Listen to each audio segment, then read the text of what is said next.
apart from being the best thing to keep you hydrated or to quench your thirst, did you know that water can also be used in the English language in various different phrases to mean so many different things? Well, yes, it can. And that's what you're going to look at with me today, Sonia. So let's see.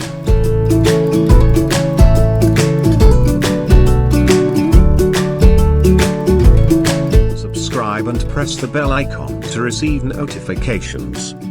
Don't miss any new lessons. The very first phrase that you see here, a fish out of water. Have you ever seen a fish which is literally out of water? It struggles, it is so restless, and unfortunately after some time it may not really survive, right?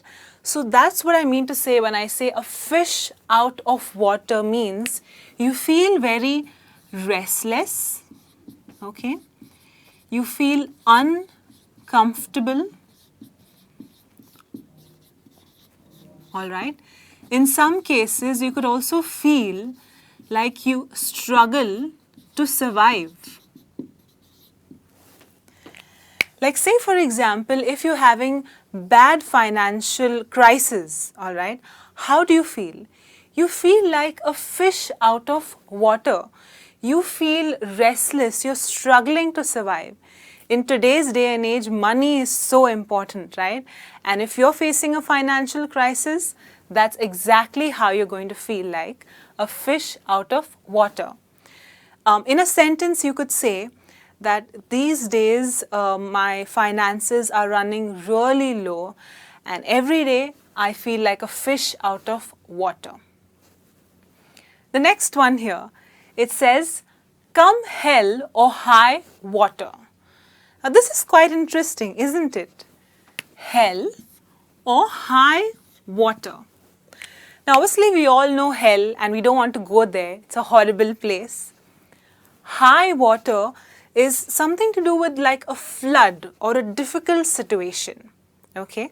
So come hell or high water is a phrase which means that irrespective of what is the difficulty, if I've decided to do something, I will definitely do it. All right? So say you've always wanted to learn how to ride a bike and you've been wanting to do it since a very long time, but you've just not been able to for whatever reasons. But this year you've decided you're definitely going to ride a bike irrespective whatever happens. So in a sentence you could say, I'm going to learn to ride a bike this year, come hell or high water, which means irrespective of whatever happens, whatever difficulties I may face. So let's see. It means to do something irrespective of the difficulties you face. All right?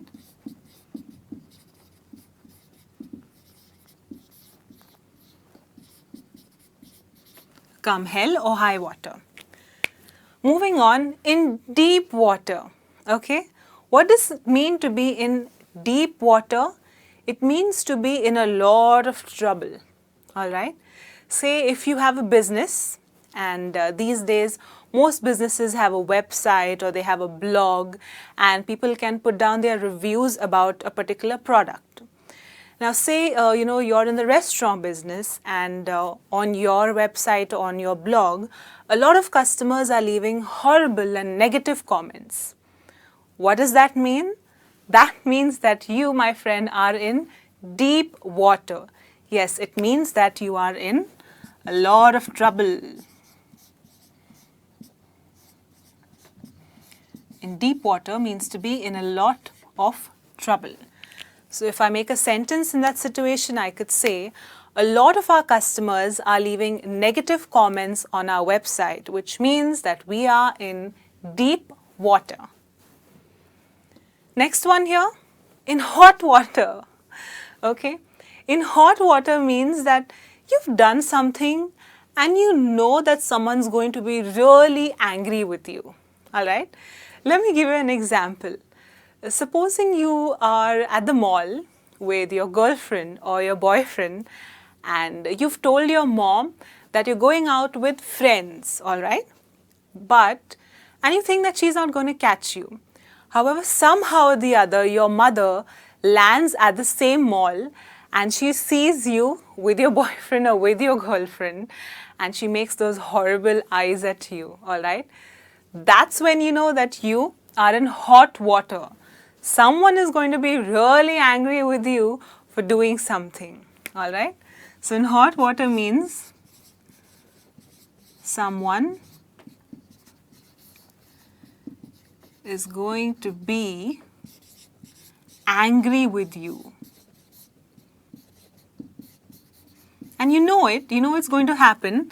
There's nothing that you can do about it, all right? So in the same situation, I could say that my mom caught me in the mall with my boyfriend, and now I know that I'm going to be in hot water. Next one, to be dead in the water. What does it mean to be dead in the water? This means that some particular activity or maybe something like a project or a plan has stopped, all right? You wanted to start something, you wanted to start a project, but you can't do it. For some reason, everything has just stalled, all right? So to be dead in the water means a project or a plan that has stopped.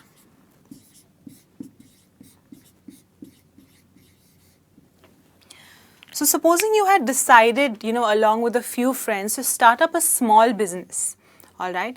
And maybe you all don't have enough finances, or you all don't have that many people to cooperate with you. What will happen to your project? It will be dead in the water.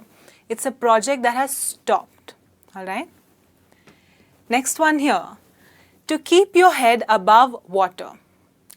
Now, what do you do when you are pushed into water suddenly? You try to swim, you try to keep your head above water to manage to breathe and survive, right? So it's basically your survival skills. To keep your head above water means to try and manage in a difficult situation or some kind of a crisis. Say you work for a company, and one of your managers who used to handle a lot of work suddenly came to work one day and he resigned. He just put down his papers, unannounced, no reason given, and everyone was like, what just happened, right?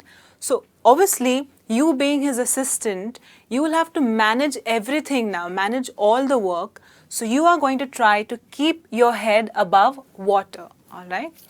So which means to try to manage a difficult situation.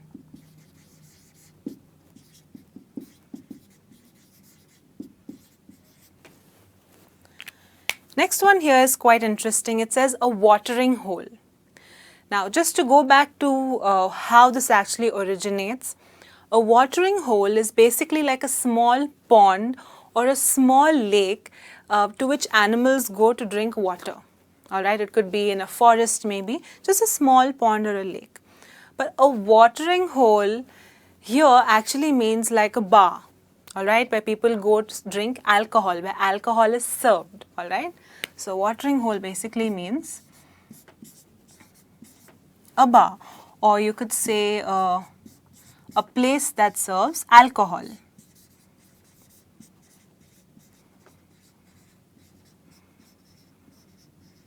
And it's a really nice, cool and casual phrase. It sounds really good.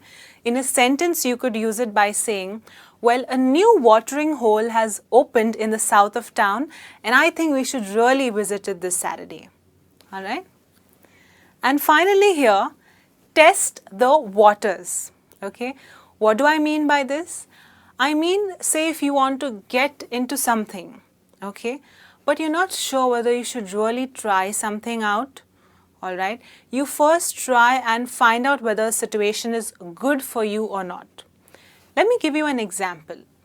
Supposing you're a CEO at a particular company and you have a great position, but you don't really enjoy your work much, all right. What your passion is actually photography. but you're not sure if it will, give you enough of financial backing, if you will have enough of money, if you quit your job and you become a full-time photographer. So what do you do then? Sometimes you take up some freelancing work and you try to take up a few projects and see if photography will give you enough of money. So what you're doing then is you're testing the waters before you get completely involved in something, all right? So in a sentence you could say, before I took up photography full-time, I just took up a few projects in order to test the waters, okay? So it means to see if something is good for you,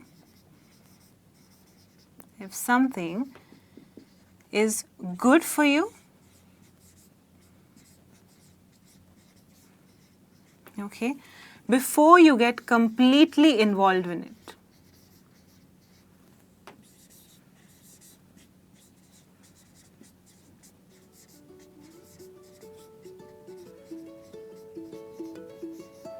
And it's a good thing to do, to test the waters. So here we are, guys, just look at it. So many ways of using the word water in English conversation. Write down in the comments and tell me which one of these is going to be your favorite phrase and how you're going to use it. Alright? I'll be back soon with another lesson. Till then, you take care. See you later. Bye-bye.